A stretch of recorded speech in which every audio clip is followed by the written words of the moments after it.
Energy Insights on a Saturday morning brought to you by the Southeastern Ohio Oil and Gas Association. Jesse Roush with the Port Authority, Executive Director thereof from March of this year. And oh boy, what have we done since March of this year? I'm trying to figure out if we've gotten anything done at all. Talk a little bit about, I guess, as it relates to what we've been through since March and how it's affected the Port Authority and what you're trying to do here.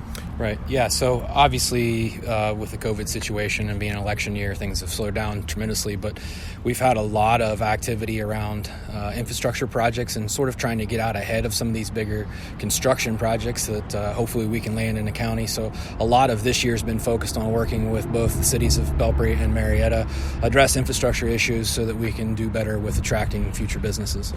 Jesse Roush, Executive Director of the Port Authority, and that's the right title, right? Is that what I'm saying? Okay. So the other thing that you got to get to know people. All of a sudden, you want to go out and shake hands, and you got a new job, and yet you're not new from the area. So maybe this opportunity over the radio, absolutely, made for social distancing. You can just give us a little background. Yeah, so born and raised in Washington County. I'm a Warren grad and High University grad. I spent the first 10 years of my career in the oil field. So I was third generation oil and gas, and spent a little bit of time working for our regional economic development group, Jobs Ohio, and then I spent some time at the Washington State Community College. So fortunate that a lot of the people I needed to know, I'd kind of already had pre-existing relationships with, and that's sort of been able to help me ride through these trying times in the first 6-7 months on a job.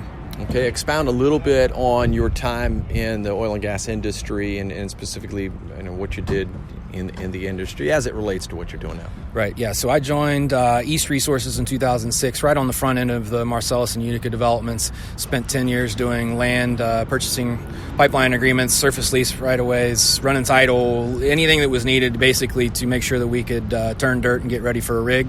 I was involved in mostly on the West Virginia side, but I did some work in Monroe and Noble counties as well.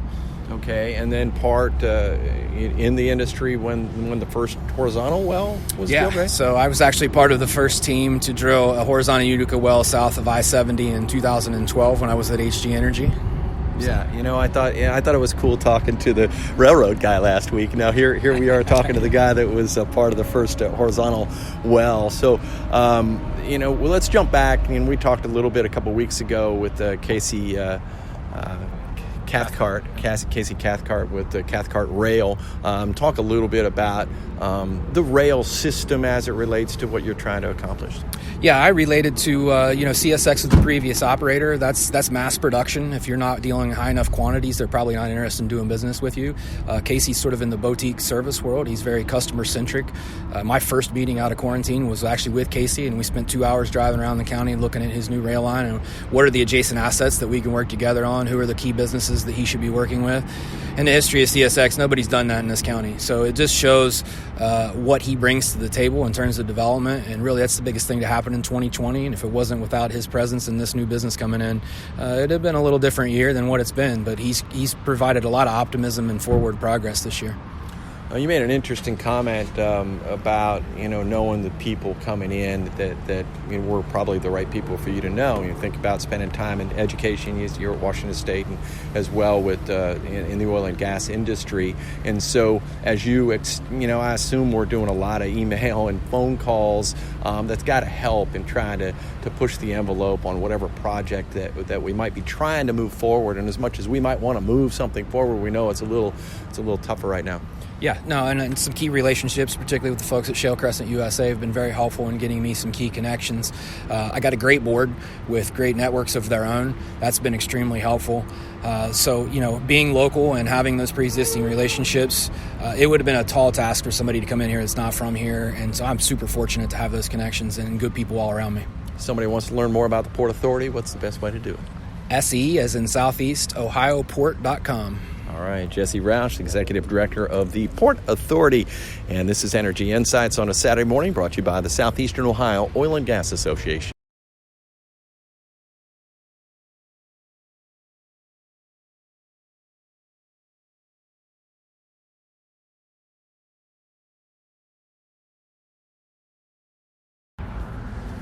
Energy Insights on a Saturday morning. Johnny Wharf along with the Executive Director of the Port Authority, Jesse Roush. Again, we thank you for taking a little time with us. It's good to get to know you. And again, for our listeners, maybe just some background on the Port Authority in terms of, I'm looking for more of, what the Port Authority does now, maybe what it used to do, and then, the intentions going forward because everything changes.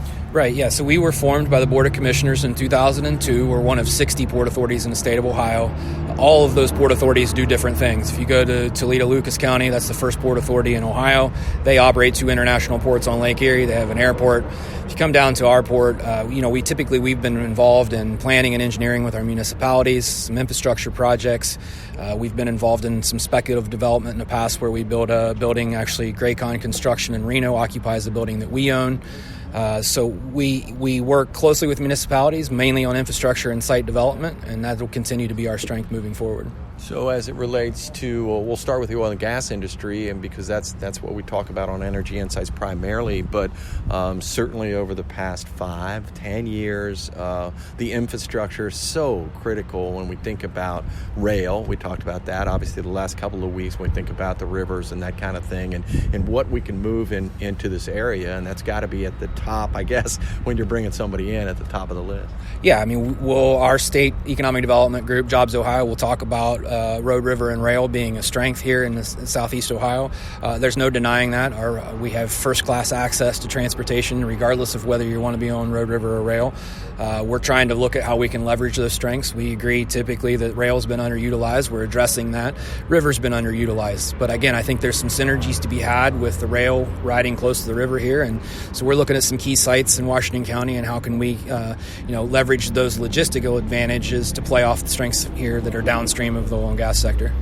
Jesse Roush is Executive Director of the Port Authority, and I'm trying to think of the term. I think it's shovel-ready site, or however they look for the right place. We've always heard the rub that around here there's too many hills or too many rocks. I don't know what it is, but talk a little bit about if you're handcuffed by that, or if there's areas that certainly could be developed. Yeah, I mean, it's difficult to get shovel-ready sites around here. If you look at what they would call a greenfield site, that's where there's no previous development. It's not cheap to make that flat. If it's not flat, it's not cheap to extend utilities if they're not present. We have a lot of really good brownfield sites in the county in terms of how do we reutilize those? What's the future look like for those properties? Typically, we'll run into sewer and gas constraints. Those are the 2 bigger issues. From water and power standpoint, we're great. Logistically, we're great. It's addressing the gas capacity and particularly the sewer. I know that there's a lot of things probably that might be in the hopper that you can't talk about, and I think that goes, and it's the nature of your business, and I understand that, but are there some things, success-wise, and people might recognize that you had your hands in that took off or are in process? Yeah, so most recently, Jobs Ohio announced their largest award for a product, $1.2 million project award. Those will be 2 spec buildings out in the Reno area, which will allow us to track some business, some brand new move-in ready buildings, which we don't have on inventory. So that's a positive development. And then from a port perspective, we are deep in conversations on the former AEP site in Beverly and also the former Amp Ohio site on the river and Route 7, looking at how, as a county, how can we reutilize and revitalize those former sites. So when Jesse Roush is chasing a day on any given day, the way you line it up is, I guess there's the priority list of things you've got to get done, and then hopefully some new feelers coming in on the backside, right? Yes, sir. Yeah, and I'm a project manager by trade, so I'm kind of orderly in how I manage my day, but we have some big projects that are the anchor priorities on a day-to-day basis.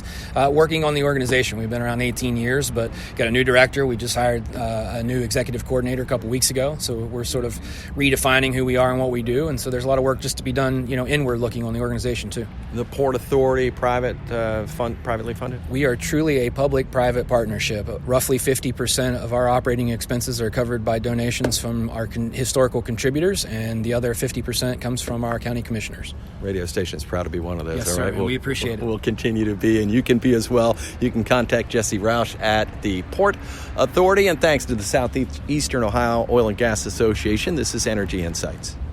Thank you for listening to Energy Insights, brought to you by the Southeastern Ohio Oil and Gas Association.